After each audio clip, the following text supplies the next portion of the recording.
दोस्तों, Urdu Hindi English translation का ये हमारा दूसरा वीडियो है।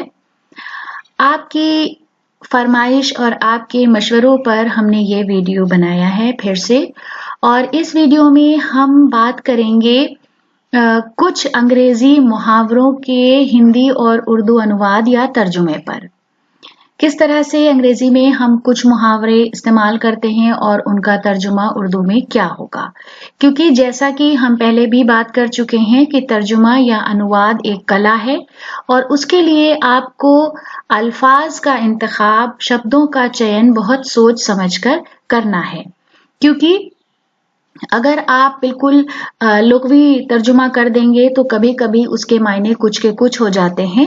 तो बेहतर ये है कि आप उस ज़बान की गहराई को, उसके मायने को समझें, क्योंकि हर एक लफ्ज़ अपने अंदर एक पूरे के पूरा कॉन्टेक्स्ट समेटे होता है। तो हमने कोशिश की है कि हम इस वीडियो में कुछ मुहावरों पर चर्चा करें। तो सबसे पहले हमने जो जुमला लिया है कि वो इतिहास के विषय में कुछ भी नहीं जानती है। उर्दू में जिसे हम इस तरह से कह सकते हैं कि वो तारीख से नाबलद है। इंग्लिश में मुहावरा एक इस्तेमाल होता है जिसे हम अक्सर अपनी आम बोलचाल में भी इस्तेमाल करते हैं कि किसी चीज की ABC को ना जानना। तो वही मुहावरा यहाँ पर हम इस्तेमाल करेंगे, She doesn't know even the ABC of history।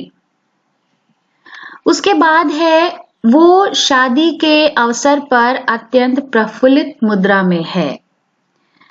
Urdu में हम उसके लिए एक और मुहावरा लेकर आएंगे, फूला ना समाना। वो शादी के मौके पर फूला नहीं समा रहा है। फिर इंग्लिश में He is fine high feather on his marriage। उसके बाद है सुख के साथी हमें संकट की घड़ी में छोड़ देते हैं, अच्छे वक्त के साथी हमें मुसीबत के वक्त छोड़ देते हैं। तो दोस्तों, जैसे हमारे वहां अपनी भाषा में हम सुख के साथी, दुख के साथी को बहुत इस्तेमाल करते हैं, उसी तरह से अंग्रेजी में अ फेयर वेदर फ्रेंड इस्तेमाल होता है। A fair weather friend leaves us in trouble. उसने समय पर मेरी बड़ी मदद की। अब देखिए, समय पर, समय पढ़ना, ये सब जब हम बोलते हैं तो उसका मतलब होता है एक खराब वक्त, एक खराब समय। तो उसका हम उर्दू में इस तरह से भी तर्जुमा कर सकते हैं कि उसने वक्त पड़ने पर मेरी बहुत मदद की। He rendered me immense service। वो भोजन बनाने में निपुण है, वो खाना पकाने में माहिर है। She is capital hand at cooking। उसका यश या प्रसिद्धि धीरे धीरे घट रहा है। उर्दू में हम कहते हैं उसकी शोहरत धीरे धीरे कम हो रही है।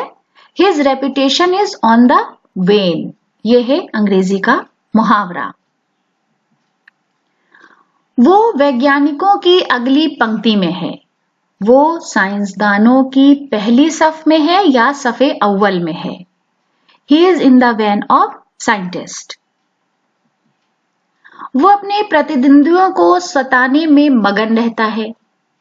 तो प्रतिद्वंदी, मुखालिफ, वो अपने मुखालिफों को परेशान करने में मसरूफ रहता है।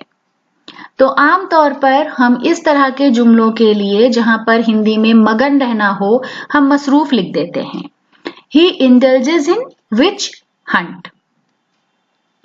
इस गाड़ी से उसे कोई लाभ नहीं हुआ, तो इस गाड़ी से उसे कोई फायदा नहीं हुआ। अब अंग्रेजी में हम इस मुहावरे का इस्तेमाल अपनी आम बोलचाल में बहुत करते हैं, सफेद हाथी। This car is a white elephant for him। वो आस्तीन का सांप है, दोनों जबानों में इस्तेमाल होता है। He is a snake in the grass।